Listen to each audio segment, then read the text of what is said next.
Hello students and welcome to YouTube channel mathematical knowledge. तो कैसे हैं आप सभी? आई होप आप लोग अच्छे होंगे। तो चलिए शुरू करते हैं आज का वीडियो।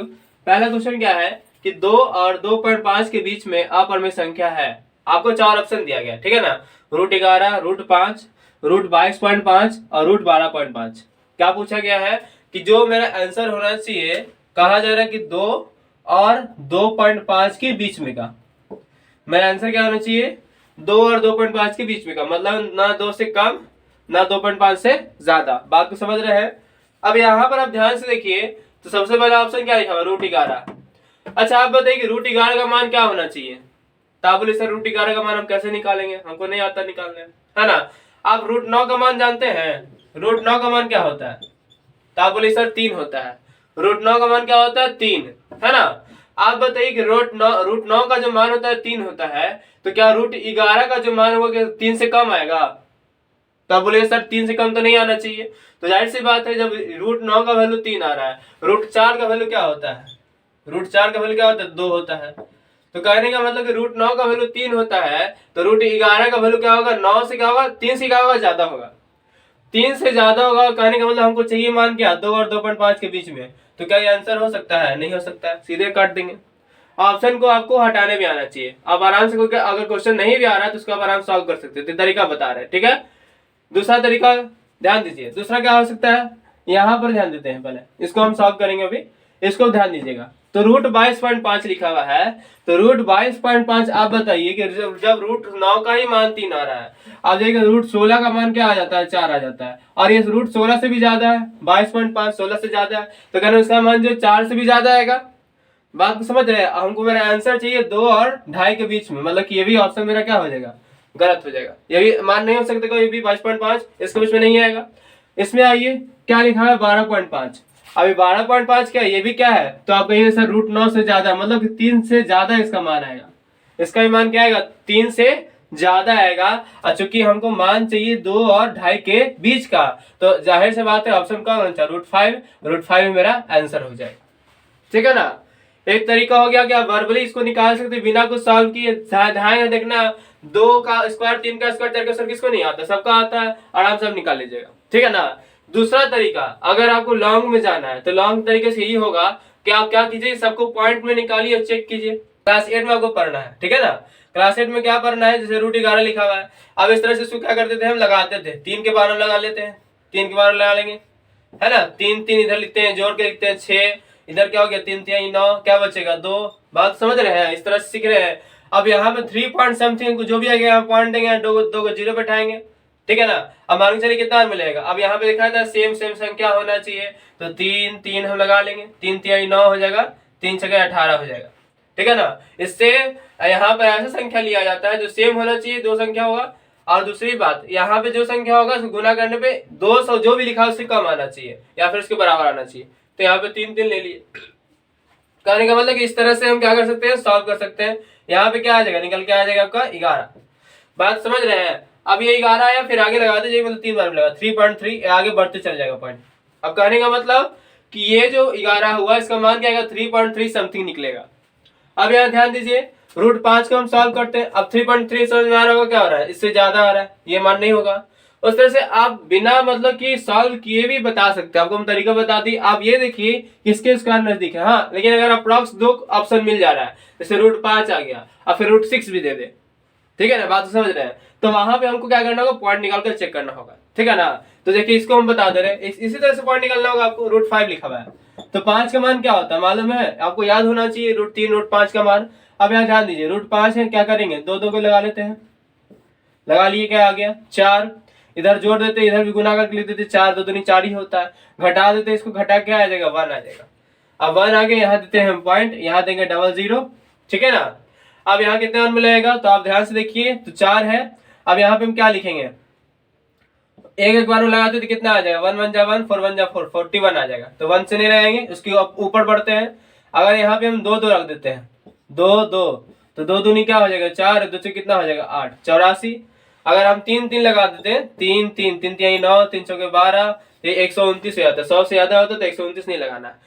जो भी संख्या से इसके उससे ज्यादा नहीं होना चाहिए। 129 क्या होगा? 100 से ज्यादा हो गया ना, तो उसको नहीं लगाएंगे। ये सब आपको क्लास 8 में पढ़ना है, ठीक है ना। तो यहाँ पे क्या बचेगा 16 बचेगा, और ये क्या हो जाएगा 2 2 4 हो गया, ये 4 हो गया, यहाँ पे आ जाएगा 2, तो 2.2। अब ये देखिए क्या आ गया 2.2 आ गया। हमको मेरा आंसर चाहिए 2 और 2.5 की वजह से, क्या इसमें 2.2 नहीं आएगा? क्या बात को समझ रहे हैं आप लोग? तो इस तरह से हम क्या निकल सकते, तो मेरा आंसर क्या निकलेगा √5 ही निकलेगा। और आगे बढ़ेंगे तो जाहिर सी बात इसका मान कुछ और आएगा, ज्यादा आएगा, इसका मान ज्यादा ही आएगा। तो इस तरह से आप, अगर आपको लमसम में दिख रहा है तब तो आपको सॉल्व करना पड़ेगा। अब यहाँ पे ऑप्शन क्या है, दूर दूर 11 है, 5 है, 22.5 है, सारे 12 है, यहाँ पे साफ क्लियर हो रहा है। आप बिना सॉल्व किए आप बता सकते हैं, सिर्फ इस तरह से 2 3 4 का स्क्वायर याद रहे, मतलब जितना भी अगर आपको दे रहा है रेंज, जैसे 2 और 2.5 का रेंज दिया तो उसके बीच में हमको मान चाहिए, ठीक है ना। तो उस तरह से आप निकाल सकते हैं इसको। क्या बात समझ रहे हैं? ठीक है, बढ़ते हैं नेक्स्ट क्वेश्चन की ओर।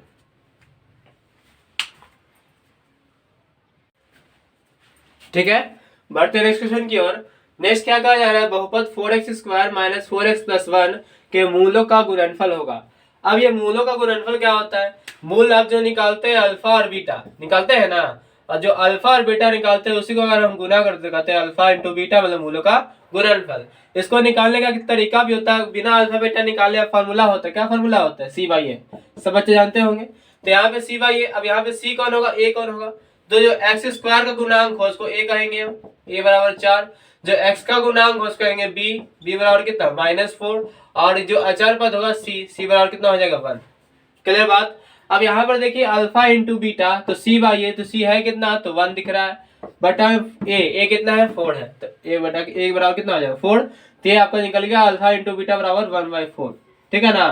तो कहीं भी सुनेगा आपको दिखा रहा है क्या, मूलों का गुणनफल। गुणनफल क्या होता है, जो भी मूल निकल रहा है अल्फा और बीटा, एक्स का जो 2 मान आता है, ठीक है ना, उसी को लोग गुना कर देंगे तो आ जाएगा 1/4। एक तरीका है कि आप पूरा निकालिए, फिर निकालिए एक्स का मान, फिर गुना कीजिए, ठीक है ना। तो उतना तो जाने की जरूरत नहीं है, सीधे फॉर्मूला लगाना है। ठीक है, बात समझ में आ रहा है? बढ़ते हैं नेक्स्ट क्वेश्चन की ओर।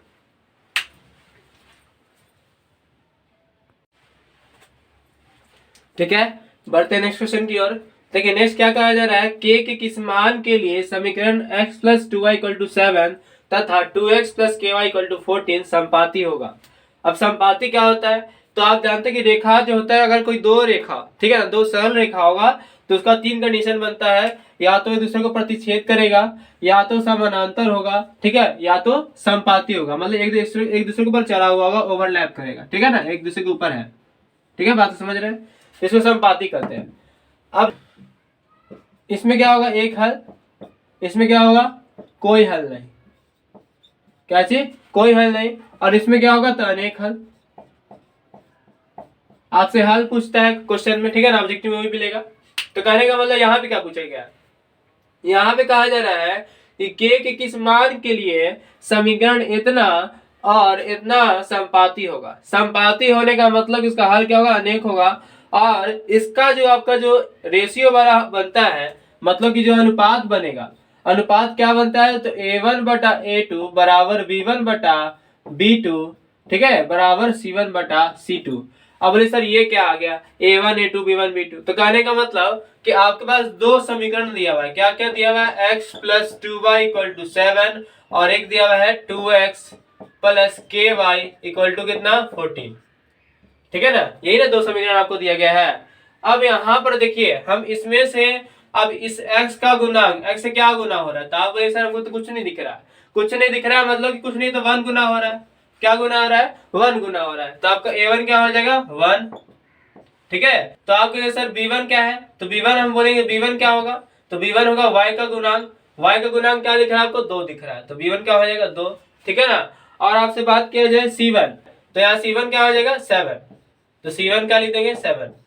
बात समझ रहे हैं? इधर आइए, आपको x का गुणांक हम क्या मान लिए, a मान लिए, y गुणांक को b मान लिए, और जो बच गया अचर पद उसको c मान लिए।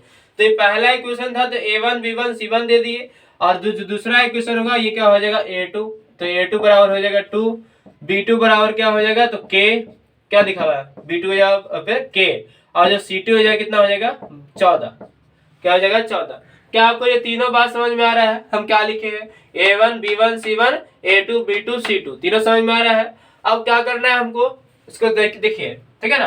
अब क्या हम करेंगे, चूंकि यहाँ पर जो है A1/A2 बराबर क्या है, B1/B2 बराबर क्या है, C1/C2, ठीक है ना। तो कहने का मतलब कि A1 कितना दिख रहा है आपको 1, लिख दिए। चूंकि हम थोड़ा शॉर्ट में जा रहे हैं, आप समझ रहे हैं, ऑब्जेक्टिव चल रहा है अभी, ठीक है ना। तो 1/A2, A2 कितना है 2, तो 1/2 बराबर क्या होगा B1, B1 कितना है 2/B2, B2 कितना है K बराबर बटा K, बराबर में आइए C1/C2, तो C1 कितना दिख रहा है 7 और C2 क्या दिख रहा है 14। तो ये इस तरह से हम इसको लिख सकते हैं। क्या लिख सकते हैं, इस तरह से हम इसको लिख सकते हैं। कब लिख सकते हैं, जब रेखा क्या हो समपाती हो, रेखा क्या हो समपाती हो। आपसे क्या पूछा गया है, k का मान पूछा गया ना, तो k का मान आप देखिए किसी ये तीनों ये क्या है, तीनों क्या है बराबर है, ये तीनों जब बराबर है तो हम इस दोनों को भी लेके सॉल्व कर सकते हैं इस क्वेश्चन को, या तो इस दोनों को लेकर भी आप सॉल्व कर सकते हैं क्वेश्चन को। हम मान चलिए ये दोनों बराबर, ये दोनों को उठा लेते हैं, हम कहाँ उठा लेते हैं, इस तरह से लिख देते हैं, ध्यान से देखिएगा, ठीक है। अब यहाँ लिखा हुआ है, इसको हम मिटा दें, बात समझ में आ रहा है आप लोग को, इस तरह से हम देखिए समझिएगा। अब यहाँ लिखा हुआ 1/2 लिख दिया, 1/2 बराबर में क्या है 2/K, 2/K को ले लिए, ठीक है, इस दोनों को ले लिया, फिर इस दोनों को भी आप ले सकते हैं, ठीक है। हमको क्या निकालना, अब क्या करेंगे, k इधर गुना होगा, 2 इधर गुना होगा, क्या किया गुना, तो k बन जा k को 1 से गुना कीजिए k आएगा ना जी, और 2 दूनी कितना होगा 4, तो इस प्रकार k का वैल्यू क्या निकल के आएगा 4, ठीक है। बात समझ में आ रहा है आपको, तो k कहाँ दिख रहा है 4 यहाँ दिख रहा है, तो D1 टिक लगा लेंगे, क्लियर है। बढ़ते हैं नेक्स्ट क्वेश्चन की ओर।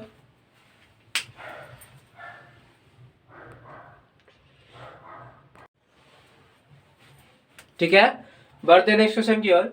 अब नेक्स्ट क्या कहा जा रहा है, नेक्स्ट सिंपल सा क्वेश्चन है कि कोई L और M, ठीक है ना, कोई दो रेखा है और यह कहा जा रहा है कि L क्या है M के समानांतर है, L रेखा क्या है M के समानांतर है। तो जब आप देख रहे हैं कि जब कोई दो रेखा समानांतर होता है तो उसको कोई रेखा प्रतिच्छेद करे, ठीक है, तो इसका बहुत सारा कंडीशन निकल के आता है। उसमें से एक कंडीशन ये है कि इसके अंदर का ये वाला कोण और ये वाला कोण, ठीक है ना, इस दोनों कोण को जोड़ दिया जाए तो जोड़ने के बाद 180 डिग्री होगा। क्या होगा 180 डिग्री, इसको कहते हैं अंतःअभिमुख कोण। क्या कहते हैं अंतःअभिमुख कोण। ये दोनों को भी होगा और इसको जोड़ लेंगे और इसको जोड़ लेंगे, ते भी दोनों को जोड़ के होगा। क्योंकि हमको इस साइड नहीं दिया हुआ, इस साइड दिया हुआ है, तो आपको ये वाला कोण और ये वाला कोण अगर इस दोनों कोण को जोड़ दिया जाए तो जोड़ने पे कितना आएगा, तो 180 डिग्री आएगा। क्या आएगा 180 डिग्री, किससे आएगा, तो अंतःअभिमुख कोण से, ठीक है ना। तो अब ध्यान दीजिए, चूंकि हमको क्या निकालना है, डी का मान निकालना, बस क्या करना है लिख दीजिए 3D प्लस में क्या 50 प्लस में 2D और प्लस में क्या 20 डिग्री, ठीक है ना। और इस दोनों को अगर हम जोड़ देते हैं तो ये दोनों जोड़ने कितना आएगा, तो 180 के बराबर आएगा। अभी आपको पता है ये दोनों रेखा क्या समानांतर है, अगर ये दोनों रेखा समानांतर है तो ये दोनों को, ये वाला एंगल और ये वाला एंगल दोनों को कोण को जोड़ेंगे तो कितना आएगा 180 डिग्री। किससे आएगा, अंतःअभिमुख कोण से। आप लिख सकते हैं अंतःअभिमुख कोण से। अब ये ध्यान दीजिए, अब हम क्या करेंगे, जोड़ लेते हैं सिंपल सा, 50 और 20 जोड़ेंगे कितना आ जाएगा 70, और 3D या 2D कितना आ जाएगा जोड़ के, तो 5D है ना। अब बराबर में कितना 180, अब यहाँ पर 5D हो गया बराबर 180, ये प्लस में इधर जाएगा तो माइनस में, है ना, ठीक है। तो यहाँ जाएगा 5D, इधर क्या हो जाएगा 110 डिग्री। अब ये 5D है जो गुना में कहा होता है बटा में, तो D इक्वल टू हो जाएगा 110 बटा में क्या आ जाएगा 5, कट कीजिए कितने बार में, तो आपके सर 22 बार में, 22 पचे 110 होता है। क्या होता है 22 पचे 110, मतलब D का वैल्यू क्या निकल के आ जाएगा, D बराबर 22। क्या आ गया, D बराबर 22 डिग्री। क्या बात समझ में आ रहा है आप लोग को। तो कहाँ दिख रहा है भाई हमको, ए ऑप्शन दिख रहा है, तो ए मेरा क्या हो जाएगा आंसर हो जाएगा। क्लियर है बात। बढ़ते हैं नेक्स्ट क्वेश्चन की ओर। ठीक है, नेक्स्ट क्वेश्चन ध्यान दीजिएगा, क्या कहा जा रहा है, सेक ए बराबर कोसेक बी बराबर 13/12, तब ए प्लस बी का मान है, ठीक है ना।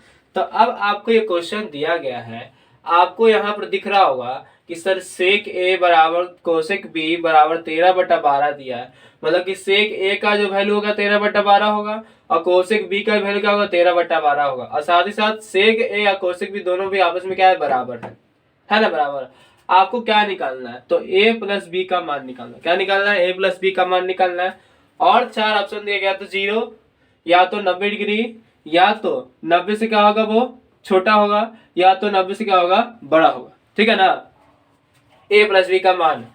अब यहाँ पर देखिए आप 13/12 का बिना यूज किए हुए आप ये दोनों से आप क्या निकाल सकते हैं, इस क्वेश्चन को सॉल्व कर सकते हैं। कैसे सॉल्व कर सकते हैं, क्या लिखा हुआ है, सेक ए बराबर कोसेक बी, है ना। 13/12 को अगर हम नहीं यूज करते हैं तो आप बताइए क्या सेक थीटा बराबर क्या होता है, तो कहिए सर कोसेक 90 माइनस थीटा, ऐसे लिख सकते हैं सेक थीटा को, सेक थीटा बराबर कोसेक 90 माइनस थीटा। तो क्या हम सेक ए को लिख दें कोसेक 90 माइनस ए, और इधर में क्या लिखा हुआ है कोसेक बी। क्या बात समझ में आ रहा है आप लोग को? बहुत ही सिंपल क्वेश्चन है ये, ठीक है ना। देख के हो सकता है आपको घबराहट हो कि ये तीन चीज क्या दे दिया, लॉन्ग जाएगा, ज्यादा लॉन्ग नहीं जाएगा। देखिए अब ये कोसेक से कोसेक सामने हट जाएगा, क्या हो जाएगा 90 माइनस ए इक्वल टू में क्या बचेगा बी। अब यहाँ बताइए इधर हो गया 90 डिग्री, इधर क्या हो गया माइनस में, इधर गया तो प्लस में, तो ए प्लस बी बराबर में क्या आ गया 90 डिग्री। आपसे क्या पूछा गया कि ए प्लस बी का मान बताइए, बस सिंपल सा सीधे मान निकल के आ गया ए प्लस बी बराबर 90 डिग्री। कुछ आपको 13/12 का यूज करना नहीं पड़ा। क्या बात समझ में आ रहा है आप लोग को? तो मेरा आंसर क्या हो जाएगा 90 डिग्री, ना 0 ना 90 से कम ज्यादा, ये सब कुछ नहीं, क्या आ जाएगा ए प्लस बी बराबर 90 डिग्री। क्या बात समझ में आ रहा है आप लोग को? ठीक है, आपको समझ में आ रहा है तो लाइक करो यार, तो लाइक नहीं करते तुम लोग, और लाइक करो, ज्यादा ज्यादा बच्चों तक शेयर करें, ठीक है ना। और अगर आप हम चैनल में नए हैं तो सब्सक्राइब करना ना भूलें। धन्यवाद।